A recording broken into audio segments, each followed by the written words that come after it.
ہاں وہی نا، وہ کہتے ہیں یہ تو متع کرتی ہیں شیعوں کے ہاں تو بس سب یہ متع جائز ہے، ان کے ہاں زنا ہوتا ہے. آپ ممکن اعتراض کریں کہ آپ نے مفتی مینگل کی کاپی کی ہے، اس کو نقل اتاری ہے اس کی، اچھا نہیں ہے، علمی جواب نہیں ہوتا. بھائی جہاں پہ علمی اعتراض ہو وہاں پہ علمی جواب بھی دیتے ہیں. ہاں مینگل اور ان کے یہ تو زنا کرتے ہیں. ہاں بولتا بھی ایسے ہے نا. ٹھیک ہے، اس کا تو مسئلہ نہیں ہے، اس کی تو نقل اصل اتار لیں تو کوئی ایشو نہیں ہے. اچھا عجیب ہے، وہ کہتے ہیں کہ پہلے ایک جھوٹ یہ بولتا ہے کہ شیعوں میں حافظ قرآن نہیں ہے، وہ کہتے ہیں اس لیے نہیں ہے کیونکہ یہ متع کرتے ہیں. اچھا پھر وہ اگر متع کی اہلیت کا قائل ہی حافظ قرآن نہیں بن سکتا تو ابن عباس مفسر قرآن کیسے بنا؟ وہی نا، صحیح بات ہے نا. عبداللہ ابن مسعود معلم قرآن کیسے بنا؟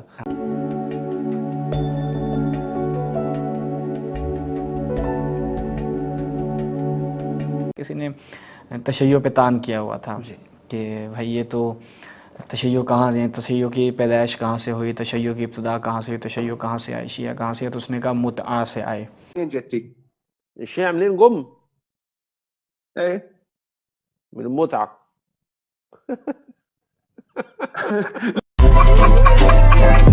اچھا ہاں تو اب یہ جو کہ اعتراض کرتے ہیں اور کہتے ہیں کہ جناب متعہ تو زنا ہے، متعہ تو حرام ہے.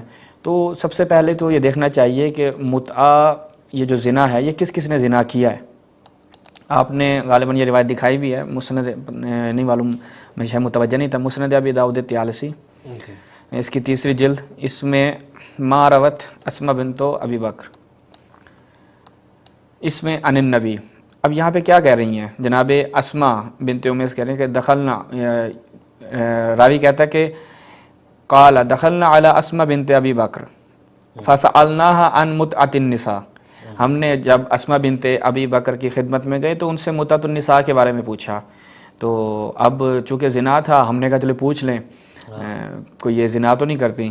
تو جناب ابو بکر کی دختر نیک اختر کیا کہتی ہیں، فقالت فعلناها، ہم اس متعہ کو کرتے تھے علی عہد النبی، رسول اللہ کے دور میں ہم یہ متعہ بقول جبار حیدری کے، جبار حیدری نام ہے اس کا، جی عبد الجبار، بقول عبد الجبار حیدری اور دیگر وہ مفتی کیا نام ہے مینگل، ہاں مینگل اور ان کے کہ یہ تو زنا کرتے ہیں.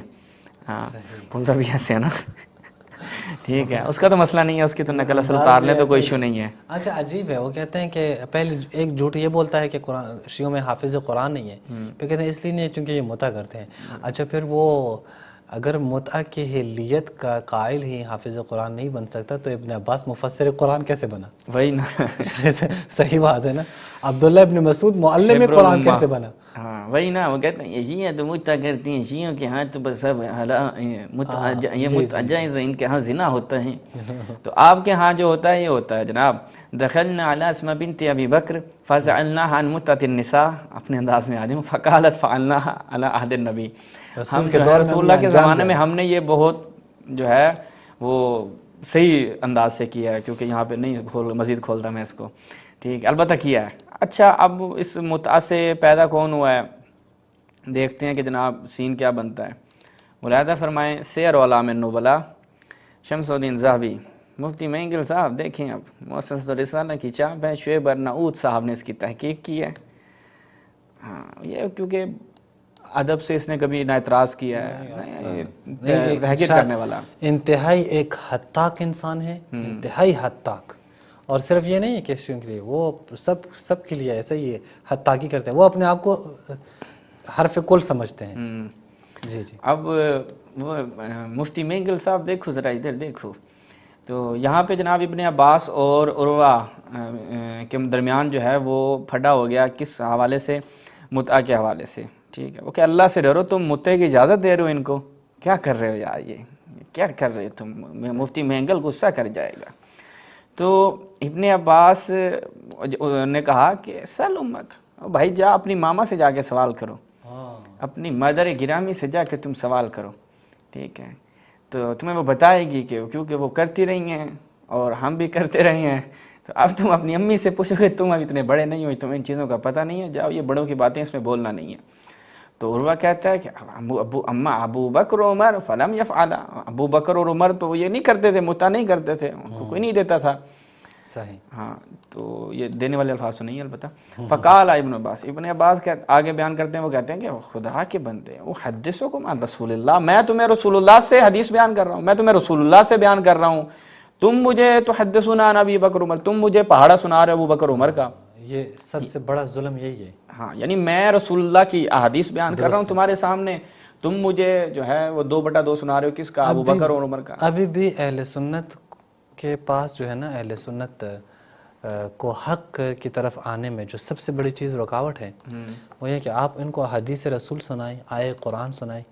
ان کے پاس کیا ہے رکاوٹ؟ چیز کیا ہے؟ وہ پھر صحابہ نے کیوں ایسا نہیں کیا؟ وہ بھائی صحابہ نے نہیں کیا ہے، غلط کیا ہے؟ فلاں کسی شخص نے نہیں کیا ہے تو غلط کیا ہے؟ ہم اس وقت دیکھیں عبداللہ ابن عباس یہی رو رہے ہیں نا، میں تمہیں اللہ کے حکم سنا رہا ہوں، رسول کا حکم سنا رہا ہوں، تم لوگ کہتے ہو فلاں فلاں کی بات مجھے بتا دیں. آج بھی یہی سب انہیں، آج بھی امیر المومنین کی ولایت کیوں قبول نہیں کر سکتے؟ چونکہ صحابہ کے اوپر جو ہے وہ صحابہ زیر سوال آ جائیں گے. صحابہ کو بچانے کے لیے علی کی ولایت ہو جائے گا. اب ہمارے دیکھیں شیعہ بھی کہتے ہیں کہ آغا آپ یعنی ممکن ہے اعتراض کریں کہ آپ نے مفتی مینگل کی کاپی کی ہے، اس کو نقل اتاری ہے اس کی، اچھا نہیں ہے، علمی جواب نہیں ہوتا. بھائی جہاں پہ علمی اعتراض ہو وہاں پہ علمی جواب بھی دیتے ہیں. اگر مثلا ڈاکٹر زبیر صاحب کا ہم مسلسل رد کر رہے ہیں، 10 قسطیں قاتلین عثمان پہ ہم نے بنائی ہیں، اس کے علاوہ کتنے موضوعات پہ ان کا رد کیا نہایت علمی اور ادبی انداز سے، چونکہ خود وہ مد مقابل ایسا ہے، مؤدب ہے، مؤدب آدمی ہے. مفتی مینگل جیسا حتاق اور تشیع کی اور تشیع کے مقدسات کی توہین کرنے والا. اب ہمیں بھی تھوڑا سا مارجن دیں آپ لوگ، میں اپنے شیعوں سے درخواست کروں گا مارجن دیں. پھر آپ لوگ نیچے کہتے ہیں نہیں شہباز بھائی یہ کوئی طریقہ نہیں. شرح معانی الاثار تو، اور مجھے مزہ بھی آ رہا ہے مفتی مینگل کے انداز میں جواب دینے میں.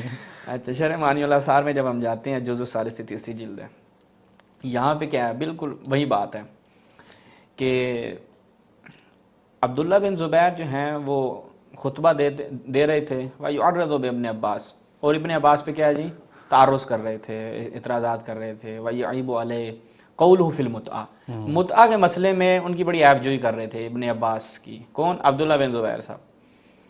تو فقال ابن عباس یسأل امہ ان کان صادقا، وہ ٹھیک ہے خطبہ دے رہے ہو، مجلس پڑھ رہے ہو میرے اوپر، صحیح، جاؤ اپنی ماما سے جا کے سوال کرو، پوچھ لو، امی سے جا کے پوچھو اگر اتنے سچے ہو. فسالہ، وہ گیا، اس نے کہا اچھا پوچھ لیتے ہیں، ماما کہاں دور ہے ہماری. تو وہ جا کے اپنی امی سے پوچھ لیتا ہے کہ امی یہ بتاؤ ابن عباس کہہ رہا تھا کہ متعہ کے بارے میں چونکہ وہ حلال کا قائل ہے، جائز ہونے کا قائل ہے، میں اس کے اوپر تعرض کر رہا تھا، اس کے اوپر اعتراض کر رہا تھا. تو فقال صدق ابن عباس، سچ بولا ہے ابن عباس سچا ہے بھائی. اچھا، قد کان ذالک، بالکل ایسے ہی تھا. متعہ ہم کرتے تھے اور ڈنکے کی چوٹ پہ کرتے تھے، آٹا دے کے کرتے تھے، کھجوریں دے کے کرتے تھے. چونکہ جائز چیز تھی. ہاں اس وقت وہ ایک جائز چیز تھی. ایک ہم تان نہیں کرتے، ہم تان نہیں کرتے. یہ نہیں تان ان کے لیے ہے نا جی، تان ان کے لیے بن جاتی ہے. شرعی ایک شرعی اور حلال چیز ہے، ٹھیک ہے. اس لیے امام علی نے کیا فرمایا کہ اگر عمر متعہ کو حرام قرار نہ دیتا کوئی بدبخت ہی زنا کرتا.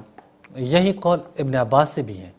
دونوں ہاں ابن عباس سے، ابن عباس سے بھی ہیں اور مولا علی سے بھی ہیں. مولا علی سے بھی دونوں اہل سنت کی کتابوں میں بھی ہیں. ہاں تو اب یعنی آج جتنے بھی زنا ہو رہے ہیں، جتنا بھی یہ ہو رہا ہے، کریڈٹ کس کو جا رہا ہے اس کا؟ یہ ان افراد کو جا رہا ہے کہ جنہوں نے متعہ کے حوالے سے اس کی حرمت کا درست ہے اپنی رائے سے، چونکہ بخاری کے اندر کیا آیا وہ برأیہ ہی، جی برائے. ہاں بخاری سے دکھایا شاہ رجل، جی میں نے بتایا گا نا. پھر ایک شخص آیا، اس نے اپنی طرف اپنی رائے سے. اب وہ نیچے اصل میں بخاری نے خود، یہ بخاری کا قول ہے، یہ بعد میں نسخوں میں رد و بدل کیا گیا اور تمام اکثر تمام تو نہیں، اکثر شارحین نے اس کو بیان کیا کہ وہ رجل جو ہے وہ عمر تھا، اور قال البخاری کے الفاظ ہیں، یعنی قال بخاری کے الفاظ ہیں کہ بخاری نے یہ بات کی ہے کہ وہ شخص عمر تھا. صحیح، لیکن وہاں پہ کیا رجل کا لفظ انہوں نے استعمال کیا چونکہ اس نے اپنی رائے سے اس کو حرام قرار دیا. اور روایات یہ بتاتی ہیں کہ عمر نے اپنی طرف سے یہ حرمت بتائی. وہ ایک مسئلہ آیا خاتون کا عمر کے پاس، جی عمر بن حرام، ہاں جو بیان کیا آپ نے، تو اس وجہ سے اس نے اس کو حرام قرار دے دیا. جبکہ کتنے افراد جو ہیں وہ اس متعہ کی حلیت کے قائل تھے، اصحاب میں سے، سلف میں سے.